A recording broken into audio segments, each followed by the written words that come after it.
Hey guys, I'm the one you lost, and in this video I'm going to show you how I made this artwork of Ina from Hololive.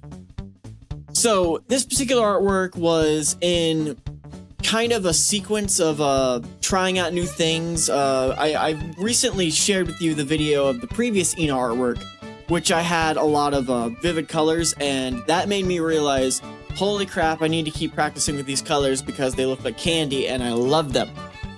So when it came to the pose, I was looking up for references of kind of a sitting pose, and even though I didn't really use the reference one-to-one, because the reference I had was actually of a childlike character, which, where it might have, like, worked for a child, I kind of wanted to make it a bit more adult, because Ina is an adult, so the proportions are a little bit longer than the reference, and I wanted to make sure they kind of fit the body type of an older character. Not like an old character, but like, you know, young adult. So the idea was to get the head to body ratio kind of in its perfect spot, which actually isn't easy because I tend to typically draw the head too big more often than not, and kind of having, it's why I put the head on a separate layer, because I constantly have to adjust the head size to body. And anytime I am drawing traditionally, like on a sheet of paper, I'm just wanting to rip my hair out with my inability to draw the head proportional to the body, and I can't fix it. Also, I had to do like a bunch of edits to the hot pants, because what I originally had was kind of unfortunately like a bit too baggy, and like, you know, it looked not correct. It didn't look like pants. It looked more like she was wearing an adult diaper, which I'm like, crap, that's not at all what I'm going for. So it took some editing, but I ended up fixing it because having pants being too baggy and too short tends to lead to that unfortunate look. So we have the basic idea with the clothes here. I have the little takodachi on her thigh, which is just kind of to keep in line with kind of the whole vibe I'm going for. But this particular artwork, we had the basic idea here, and I actually stopped recording in the finished product, but her left leg, the one that's facing behind her, is way too short compared to her other leg, so I actually fixed that off recording. But just know that I did fix it, and you can see it in the final product that I did fix it. With this particular artwork, the eyes, I wanted them to be a bit smaller on the head, kind of give it more adult proportions. You know, it's anime, so they're still big eyes, but I want to make sure that they are kind of a bit more fierce, and the way to do that is to make them a bit smaller, a bit more narrow, and then let the eyebrows and the smile kind of make it softer. But we had the basic idea here, and now we're going to start adding in the hair, which is something that I really enjoy. It took me a really long time to actually get decent at drawing hair. And what I found was the reason why my hair for years didn't look correct was it didn't fall along the curvature of the head the way it's supposed to. Kind of want to make sure you're always thinking about gravity and what it's brushing up against. Basically, the way you're going to be able to do that is following the curvature of whatever it is that the hair is draping, or even like different parts. Basically, like clothes, hair, all these loose fitting fabrics and organic like hair, they always drape around the curvature of whatever it is it's leaning on top of.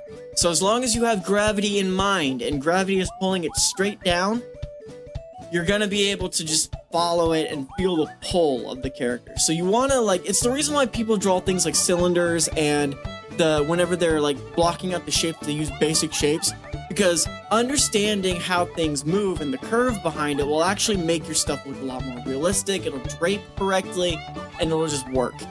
It takes a bit of practice to get good at, but the more you do it, the more you start to figure it out, and you figure out, okay, gravity is affecting it this way.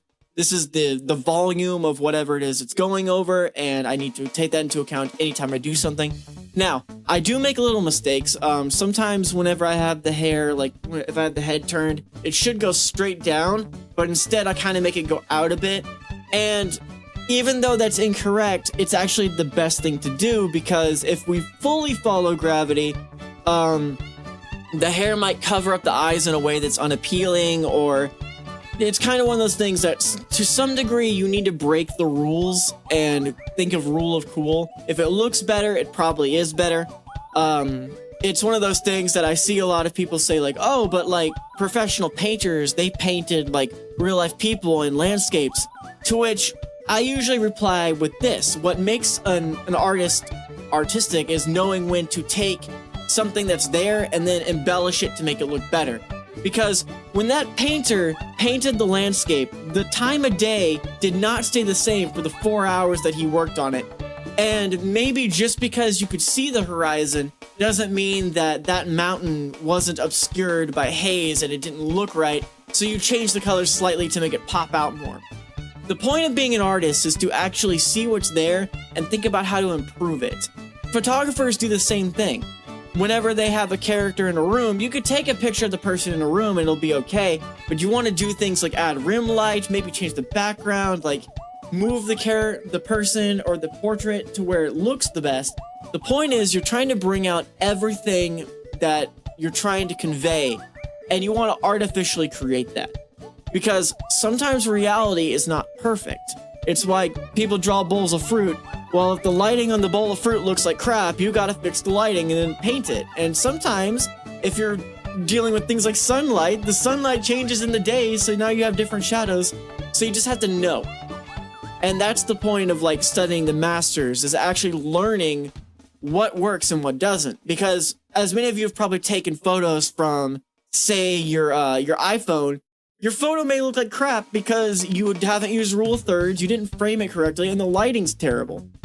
And it's not the fact that the photo and on the iPhone can't take a good picture. It's the fact that your subject matter is not lit properly. There's not proper contrast between the colors around it. Maybe there's like intersecting composition that just looks terrible. All these things that you need to keep in mind even when you're drawing. So if something doesn't look right, you make it look right. I know I kind of went on a long tangent about that, but I honestly believe it's something super important to talk about, and it's something that I do with all of my artworks. If something doesn't look correct, you correct it and you make it look good. And that does take a long time to figure out how to do that, and it's one of those things that just practice little bits every day, like practice composition, rule of thirds, golden ratio, silver ratio, all these things.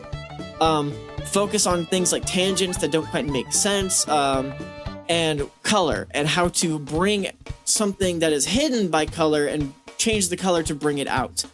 So all I'm saying is practice little bits at a time, as much as you can, when you can, and slowly over the years it'll get better and better and better, and it all just makes sense.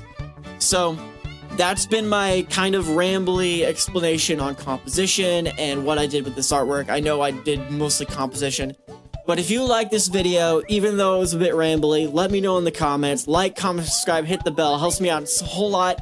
I will see you guys next time. All right, bye.